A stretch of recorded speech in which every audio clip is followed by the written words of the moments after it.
Hello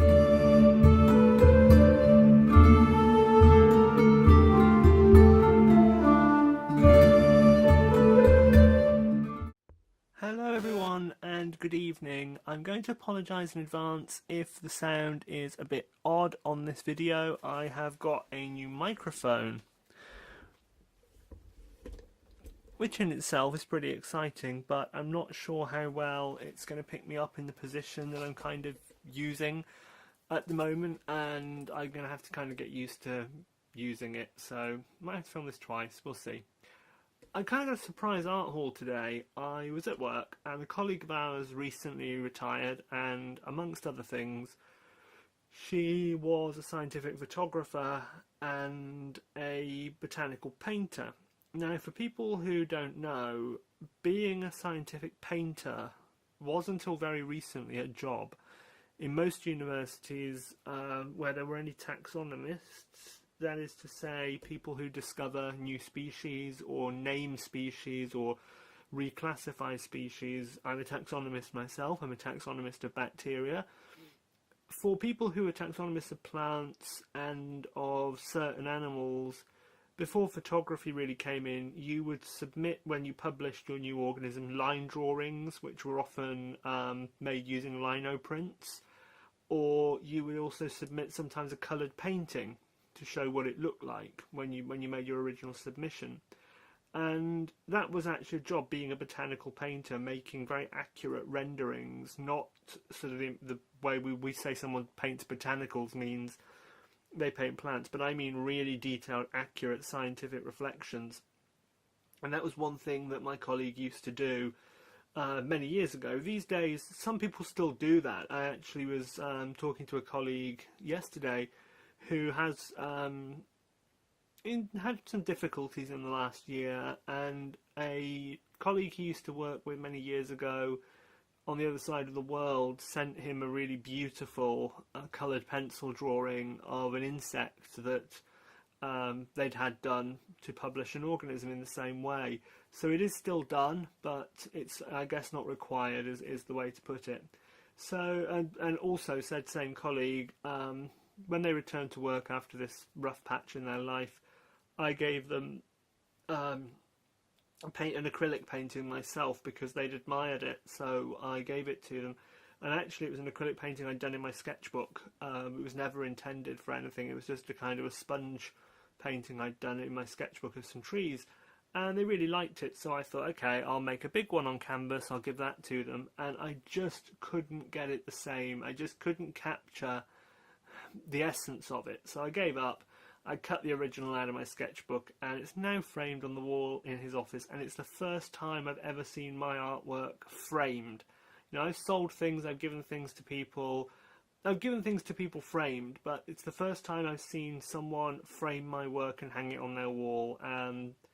Because obviously when we sell things, we don't ever see it framed on someone's wall in the USA. When I sell it on Etsy or Amazon or whatever, Twitter, actually, people often admire things and ask if they can buy them.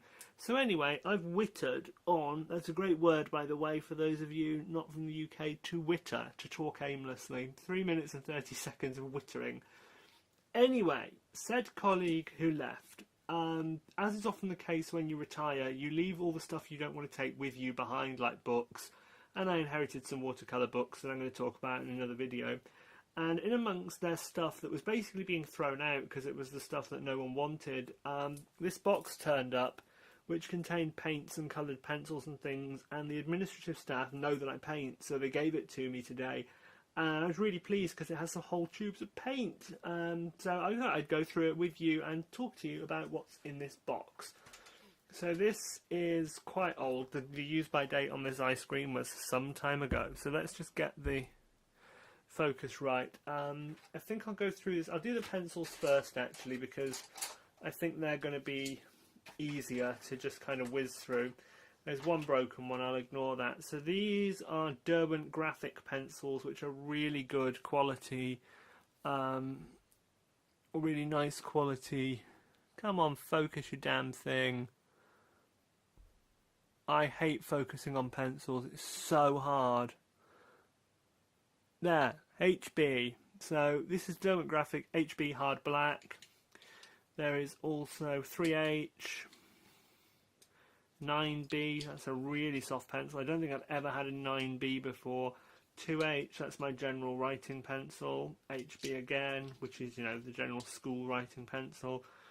Another 9B and an H, which is what, when I was a kid at school, you had to have an H, an HB, and a 2B pencil at school, and you used H for mathematics because you had to be able to write fine detail, HB for general stuff, and 2B for drawing. That's what we had to do. I don't know why I just remembered that, but I did. There's another 9B there, and they're all in the same line, and so that's 2, 3, 4, 5, 6, 7, 8. 8 pencils, some of which are unused, so really pleased to put them to use. There's some Staedtler Mars Lumograph, which I know the Staedtler brand, but I've never used the Mars Lumograph.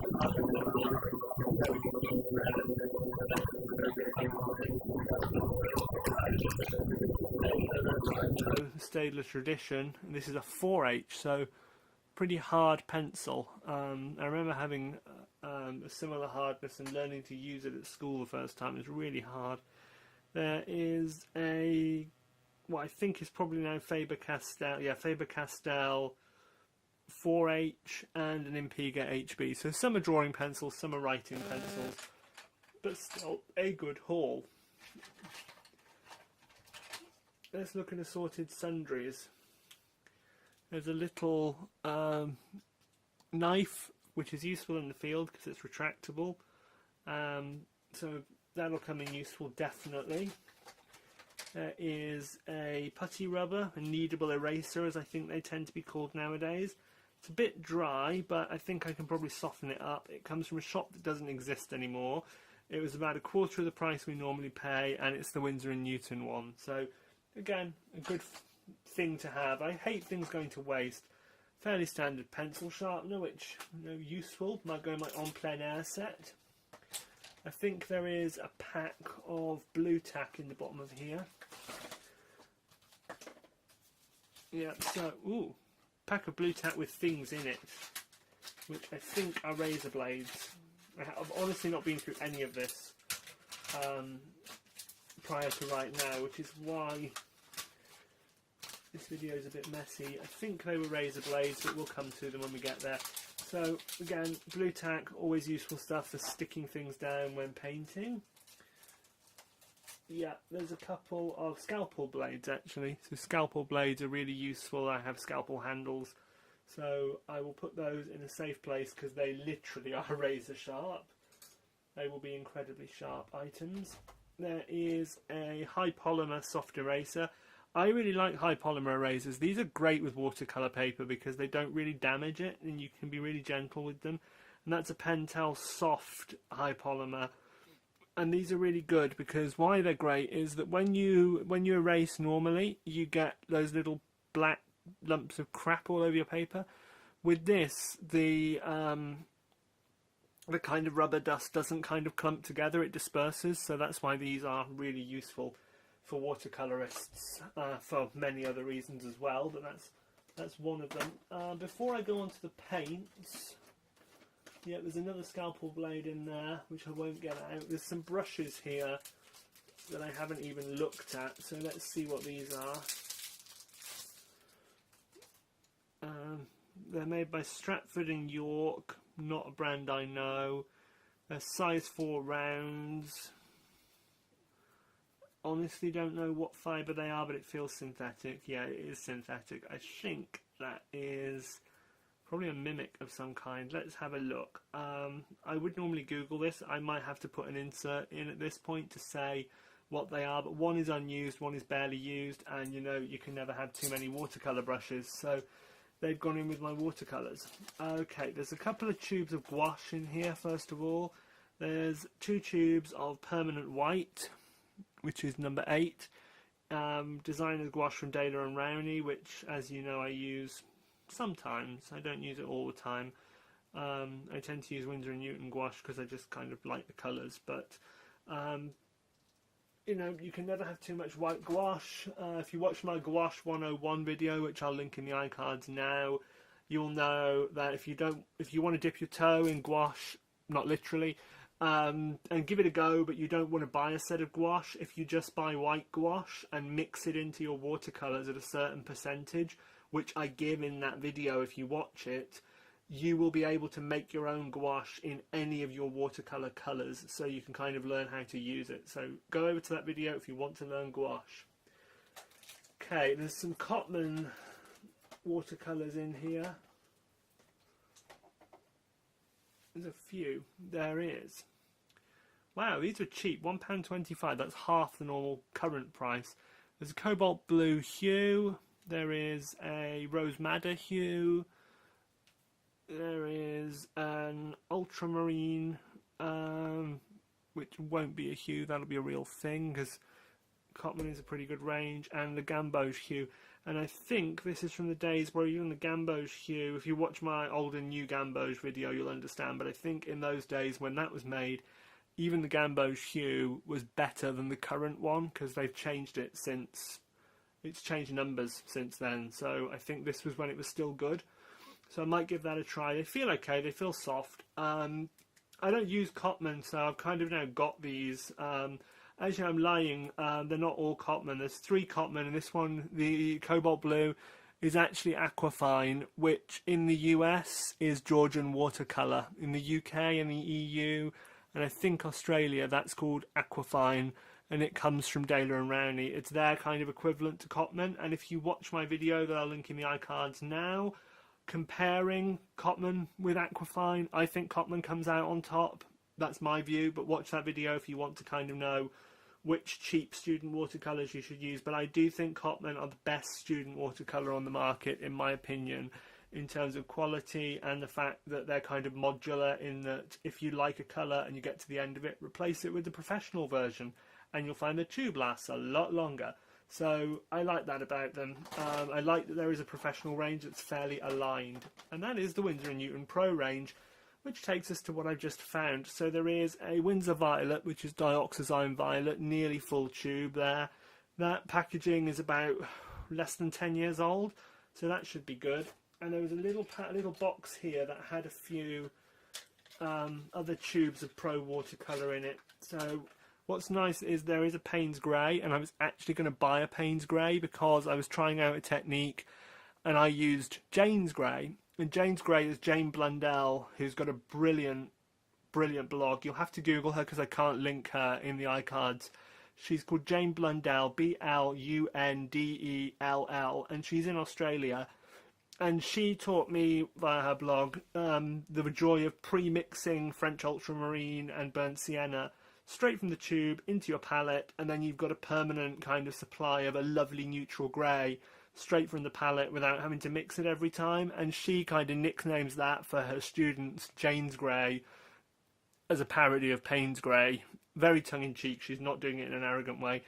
But I tried using Jane's Grey and I really needed Payne's Grey, and Payne's Grey is phthalo blue, carbon black and quinacridone rose. So it's a slightly different combination. Phthalo blue, lamp black and quinacridone rose, which is permanent rose by Winsor & Newton. So I could fake it, but I wanted the tube, so I'm really glad I've got that. Dark Design Violet I've obviously already got, and these are Daler and Rowney's. Excuse me a moment. Sorry, the silly low battery sign popped up. These are Daler and Rowney's artist watercolour, so the equivalent grade, and they are in 633 warm orange and 651 lemon yellow. Now I don't use that brand. I've got one tube of it. I don't use it. So let's just see what's in these. They usually have the pigments written on them in tiny, tiny writing. So let's see if they do indeed have them. Yeah, one's pigment yellow 3, which I'll have to look up. That's one of the lemons I don't know. And the other one's pigment orange 73. So I'll find out what they are, and if they're good, I'll put them in my palette. If they're things I don't have, and we'll see how they work. So that's my little mini impromptu art haul via a colleague who's sadly retired. but provided me with some really cool stuff that will go into use. It will all get used, and I'm really, really pleased about that. And I promise that I'll add a slide at the end of the video, sort of analysing these Stratford and York Kielder 100, which are a size 4 round, some manner of what feels like synthetic. It looks like sable, but it shines like synthetic, so I think it's a mimic sable of some kind, and I'll try them out as well in another video. So thank you all very much, and good evening.